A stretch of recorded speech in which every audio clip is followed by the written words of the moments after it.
یہ آج کا دن ان کی محنت کا آخری دن نہیں ہے، بلکہ آج کا دن آغاز ہے۔ جب میں طالب علم تھا، یہ 60 کی دہائی کی بات ہے، خیر مدارس میں ہم پڑھتے تھے، تو عصر کی نماز کے بعد حضرت مولانا خیر محمد صاحب رحمۃ اللہ علیہ کی مجلس ہوتی تھی۔ تو میں نے ایسے شروع کر دیا کہ نماز کی جتنی رکعتیں ہیں نا، جتنی نماز پڑھنی، یہ سنتیں ہیں، نوافل ہیں، یا امام بن کے نماز پڑھا رہے ہیں، تو اس میں بالترتیب میں قرآن پاک کی تلاوت کرتا رہتا تھا۔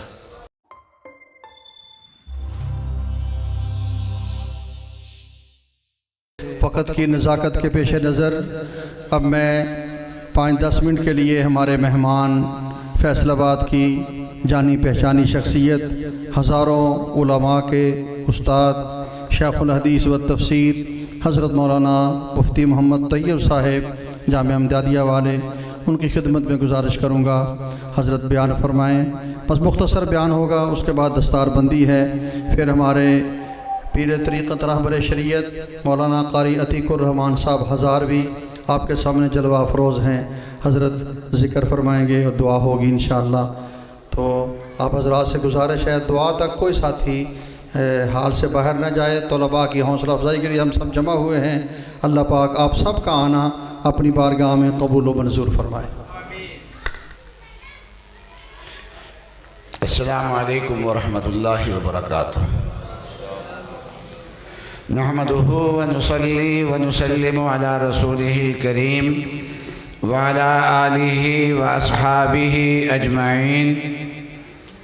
اللہم صلی علی سیدنا و مولانا محمد وعلی آل سیدنا و مولانا محمد وبارک وسلم صلاۃ و سلاما کثیرا کثیرا یا رب صلی وسلم دائما ابدا علی حبیبک خیر الخلق کلہم، اما بعد۔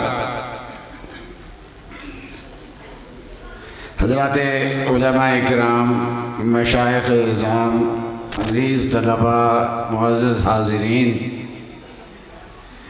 آج ان طلباء کے اعزاز میں یہ مجلس منعقد کی جا رہی ہے، اور طالبات کے اعزاز میں جنہوں نے قرآن پاک مکمل کیا ہے اور قرآن پاک یاد کیا ہے، اور جن کے سینوں میں رب کا کلام محفوظ ہو گیا ہے۔ یہ آج کا دن ان کی محنت کا آخری دن نہیں ہے، بلکہ آج کا دن آغاز ہے۔ قرآن پاک یہ اللہ تبارک و تعالیٰ کے ساتھ تعلق ہے، اس کی جتنی تلاوت کریں گے اتنی ہی اللہ تبارک و تعالیٰ کی معرفت اس کو حاصل ہوگی۔ قرآن پاک پڑھنا حقیقت میں اللہ تعالیٰ کا دیدار کرنا ہے۔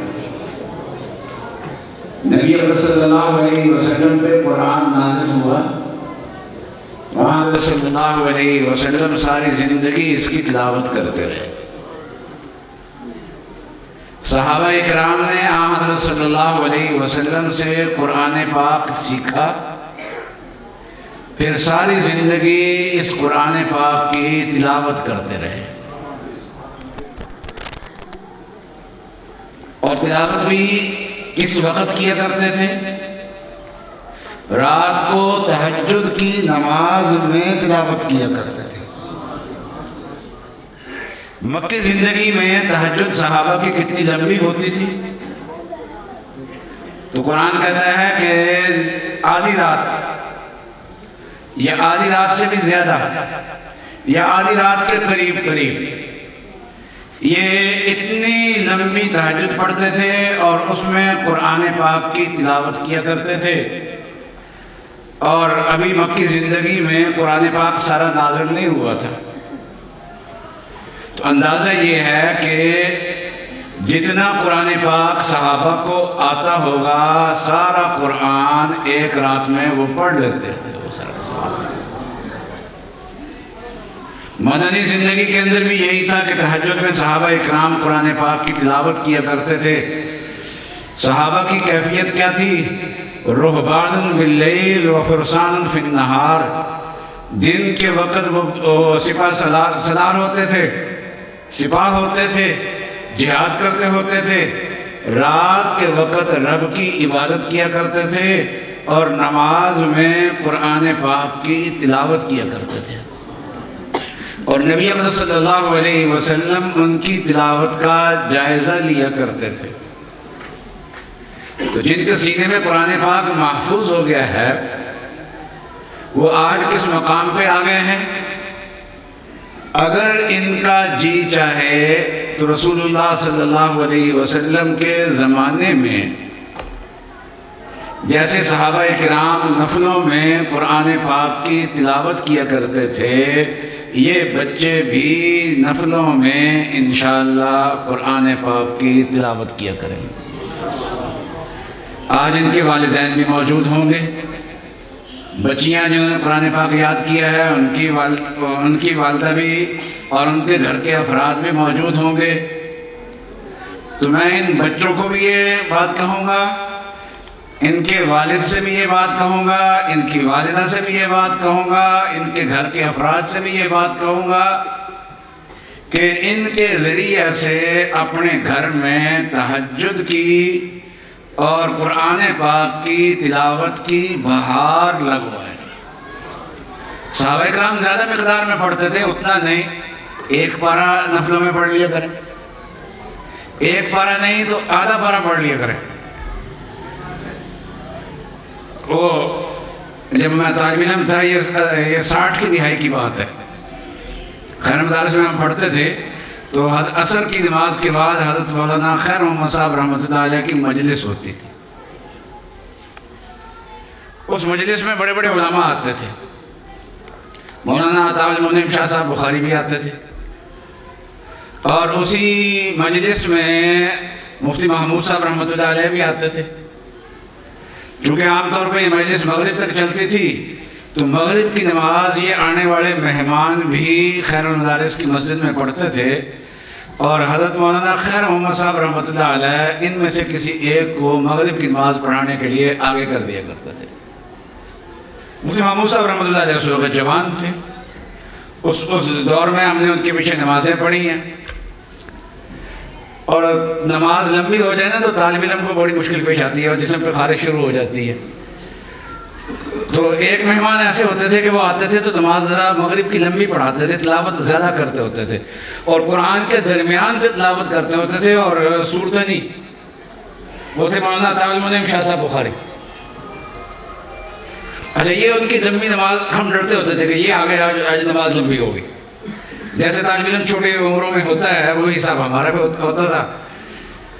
ایک مرتبہ فیصل آباد میں آئے ہوئے تھے تو انہوں نے ایک بات سنائی، اور وہ بات ہمارے اس تجربے کے ساتھ جڑ گئی۔ فرمانے لگے کہ میں تلاوت قرآن پاک کی مجھے فرصت نہیں ملتی تھی، تو میں نے ایسے شروع کر دیا کہ نماز کی جتنی رکعتیں ہیں نا، جتنی نماز پڑھنی، یہ سنتیں ہیں، نوافل ہیں، یا امام بن کے نماز پڑھا رہے ہیں، تو اس میں بالترتیب میں قرآن پاک کی تلاوت کرتا رہتا تھا۔ اس طریقے سے تلاوت چلتی رہتی تھی۔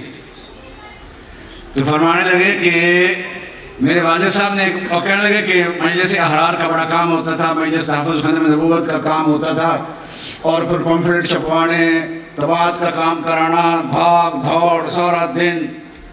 تو میں کہنے لگا کہ میرے والد صاحب حضرت مولانا عطا شاہ صاحب بخاری نے مجھے کہنے لگا، حافظ جی نمازیں بڑی لمبیاں ہو گئی ہیں، آپ کی نماز ذرا لمبی ہو گئی ہے۔ تو کہنے لگے کہ میں نے عرض کیا کہ بھائی بات اصل میں یہ ہے کہ قرآن پاک کی تلاوت کرنے کی فرصت نہیں ملتی، منزل پڑھنے کی، تو میں نے سنتوں اور نفلوں میں ایک ایک رکوع پڑھنا شروع کر دیا، اور جہاں نماز پڑھانے کا موقع ملتا ہے، جہاں سے تلاوت میری چل رہی ہوتی ہے وہیں سے میں تلاوت کر دیتا ہوں۔ تو یہ تلاوت جو ہے نا، یہ اب اپنی زندگی کا لازمی حصہ بنا لیں، اور نمازوں میں ایک ایک رکوع ایک رکعت میں نہ پڑھ سکیں تو 2 رکعتوں میں ایک رکوع ضرور پڑھ لیا جائے۔ تلاوت ایسے بھی کرنی چاہیے، لیکن نماز کے اندر بھی تلاوت کرنی چاہیے، اور یہ وہ چیز ہے تلاوت جس کے ذریعے سے دل صاف ہوتے ہیں، دل کا میل کچیل نکلتا ہے، ذکر اللہ سے میل کچیل نکلتا ہے اور تلاوت قرآن پاک سے میل کچیل نکلتا ہے۔ اور گھر کے افراد بھی ان حافظوں کی قدر کریں، اپنے گھروں سے اللہ کی ناپسندیدہ چیزیں، گناہوں کے آثار کو ختم کریں اور اپنے گھروں کو پاکیزہ بنائیں۔ اللہ تبارک و تعالیٰ مجھے اور آپ کو توفیق عطا فرمائے۔ وآخر دعوانا ان الحمدللہ رب العالمین۔ آپ کے سامنے شیخ الحدیث و تفسیر حضرت مولانا مفتی محمد طیب صاحب مدیر جامعہ امدادیہ اظہار خیال فرما رہے تھے۔